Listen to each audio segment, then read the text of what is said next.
Hello everyone, welcome to the channel. Marvel Comics में secret invasion main timeline की one of the biggest and significant event के category में जाता है। इसके डायरेक्टली रिलेटेड 34 इश्यूज है, पर मोर देन 100 इश्यूज में ये इवेंट फैला हुआ है। पर मेन स्टोरी बेस्ड है। 2008 में रिलीज हुई 8 इश्यूज की लिमिटेड सीरीज के ऊपर, उसका भी नाम सीक्रेट इन्वेजन ही था। इसमें मार्वल की ऑलमोस्ट सारे कैरेक्टर्स और टीम शामिल है, जैसे Avengers, Fantastic Four, X Men, Thunderbolts and Inhumans, and also Guardian of the Galaxy. As the comic references and the context are out of the way, जब fans को पता चला कि इस सीरीज के ऊपर एक वेब सीरीज बनने वाली है, सबकी एक्सपेक्टेशन काफी बढ़ गई थी। पर जब इसके फर्स्ट सीजन का ट्रेलर लॉन्च हुआ, तब सबको पता चला कि इसको लीड करेंगे निक फ्यूरी के कैरेक्टर, और इसमें हार्डली हमें कोई मार्वल हीरोज देखने को मिलेंगे, which is a kind of disappointing and also understandable at the same time. क्योंकि अगर आधे भी हीरो इसमें इंट्रोड्यूस कर देते तो इजीली ये one of the expensive Marvel content बन जाती। पर कोई भी मार्वल हीरो को इंक्लूड ना करना थोड़ा सा अजीब लगा, पर फिर भी भरोसा था कि मार्वल अपने स्टोरी टेलिंग एंड राइटिंग की वजह से इसको इम्पैक्टफुल बना सकता है। अगर फर्स्ट सीजन अच्छा परफॉर्म करे तो मे भी इसके फ्यूचर सीजन्स में मार्वल हीरोज को इंट्रोड्यूस करे।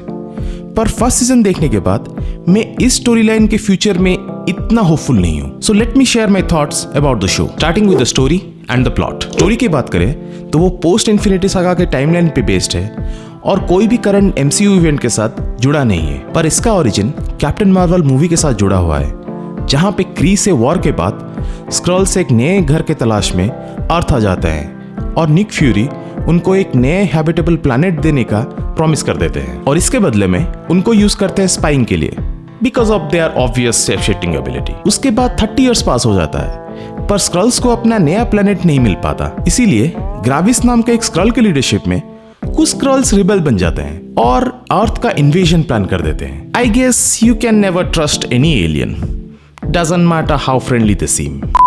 ग्राविस का मेन प्लान रहता है सारे ग्लोबल पावरफुल लोगों को किडनैप करके उनको रिप्लेस करना स्क्रल्स के साथ, और उनको यूज करके रशिया और US के बीच में टेंशन बढ़ा के वर्ल्ड वॉर 3 करवाना। और भी एक साइड प्लान रहता है कि मार्वल के सारे सुपर पावर विलन्स और हीरोज के DNA कलेक्ट करके उसको यूज करके जेनेटिकली एडवांस्ड सुपर स्क्रल बनाना, जिनको कोई भी ना रोक पाए। उसको रोकने का ट्राई करते हैं हमारे निक फ्यूरी, उसका स्क्रल फ्रेंड टेलोस, उनकी बेटी गाया, शील्ड के सीक्रेट एजेंट मरिया हिल और UK के सीक्रेट एजेंट सोनिया फॉल्सवर्थ। पर एक स्पॉइलर, मरिया हिल की अनफॉर्चुनेटली फर्स्ट एपिसोड में ही डेथ हो जाती है। Another good character wasted by Marvel. और एंडिंग में गाया प्रॉब्ली MCU की सबसे पावरफुल सुपर हीरो बन जाती है, जिसके पास ऑलमोस्ट सारे सुपर हीरोज के पावर है।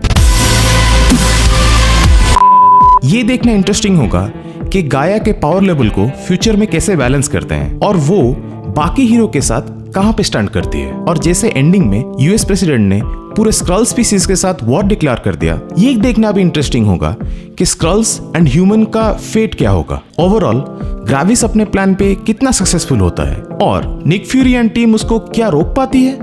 ये है स्टोरी का मेन प्लॉट। कुछ सब प्लॉट्स भी ऐड किए गए हैं निक फ्यूरी के पर्सनल लाइफ और जियोपॉलिटिक्स के ऊपर, जो मेन प्लॉट के साथ अच्छे से मर्ज होता है। राइटिंग की बात करें तो वो बिल्कुल ऑर्डिनरी ही लगा, इसीलिए आपको कुछ नया फील नहीं होता। इसको एक dark and gritty spy thriller की तरह मार्केट किया गया था, पर ना ही इसमें कोई स्पाइंग वाला एंगल है, ना इसमें थ्रिलर वाला कोई एलिमेंट है। मेन कैरेक्टर्स को सारे क्लूज इजीली मिल जाते हैं, इसीलिए ना आपको कोई टेंशन फील होता है ना कोई सस्पेंस। पर थैंक गॉड इसमें कोई फालतू के जोक्स या स्लैपस्टिक कॉमेडी नहीं है, जो MCU कंटेंट के हिसाब से इसको थोड़ा सा डार्क एंड सीरियस बनाता है।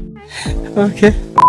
एंड नॉट सरप्राइजिंगली मार्वल और एक बार एक अच्छा विलन कैरेक्टर नहीं बना पाया। ग्राविस के कैरेक्टर को पर्पस तो दिया था, पर कैरेक्टर डेवलपमेंट के ऊपर इतना ध्यान ही नहीं दिया, इसलिए एंड में वो एक typical power hungry MCU villain बन के रह जाता है। Next is performance of the cast. Show के लीड रोल में है हमारे फेवरेट सैमुअल एल जैक्सन, जो प्ले करते हैं निक फ्यूरी के कैरेक्टर, और MCU के स्टार्टिंग से ही वो इस रोल में शाइन करते रहे हैं। बाकी मेन कास्ट में Emilia Clarke as Gaia, Ben Mendelsohn as Talos and Kingsley Ben Adir as Gravis नए एडिशंस हैं, और Cobie Smulders as Maria Hill, Don Cheadle as James Rhodes and Martin Freeman as Everett Ross अपने पुराने role retain किए हुए हैं। Performance की बात करें तो शो में स्टैंड आउट होते हैं Samuel L Jackson and Olivia Coleman, जो प्ले करते हैं सोनिया फॉल्सवर्थ का कैरेक्टर। सोनिया के कैरेक्टर को बहुत ही प्लेफुल, रूथलेस एंड कैरिज्मेटिक बनाया गया है, और जब भी वो स्क्रीन में आते हैं बाकी सबको आउटशाइन कर देते हैं। फ्यूचर में इनको MCU में देखना और भी इंटरेस्टिंग होगा। बाकी कास्ट ने भी ठीक ठाक एक्टिंग की है, और वैसे भी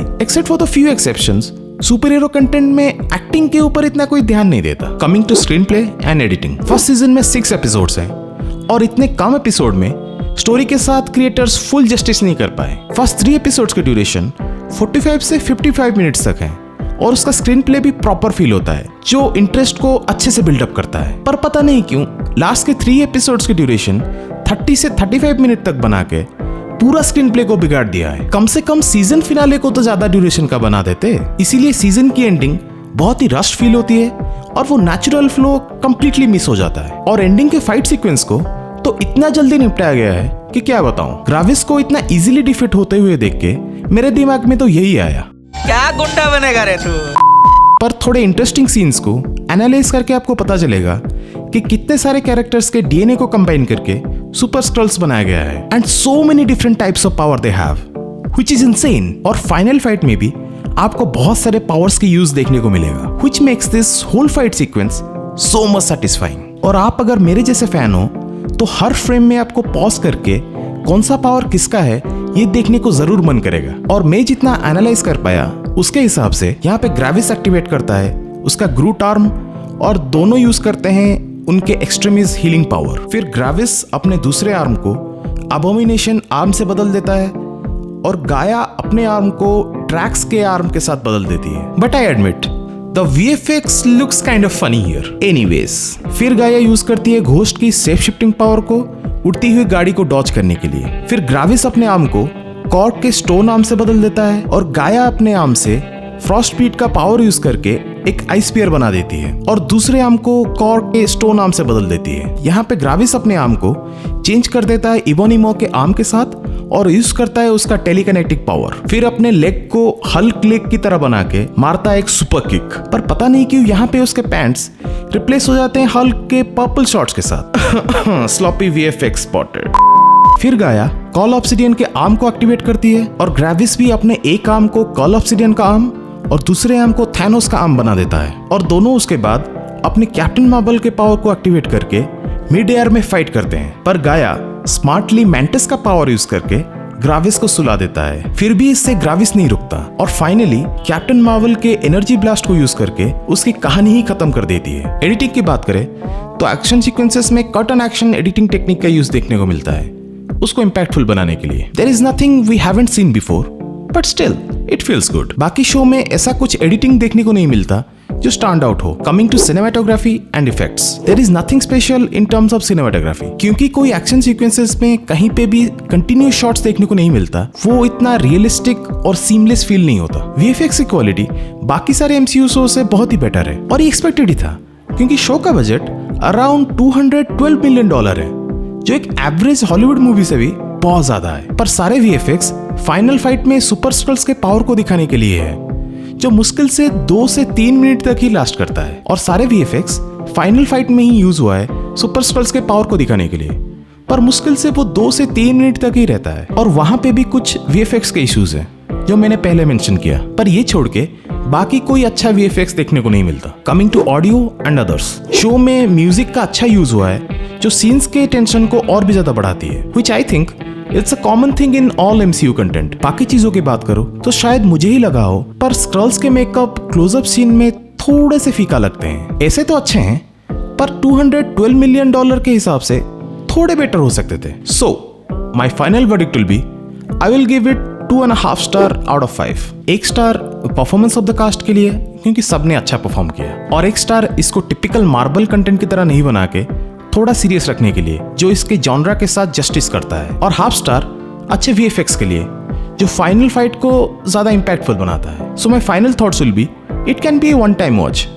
अगर आप मार्वल के फैन हैं तो इसको एक बार देख सकते हैं पर स्किप कर देने से भी कोई प्रॉब्लम नहीं है। पर हाँ, इसकी स्टोरी को शायद लिंक किया गया है नए रिलीज होने वाले द मार्वल्स मूवी के साथ। सो उसके कॉन्टेक्स्ट के लिए आप इसको देख सकते हो और हाँ, you can watch it on Disney+ Hotstar। That's all for this one. If you enjoyed the video, then don't forget to like and share it.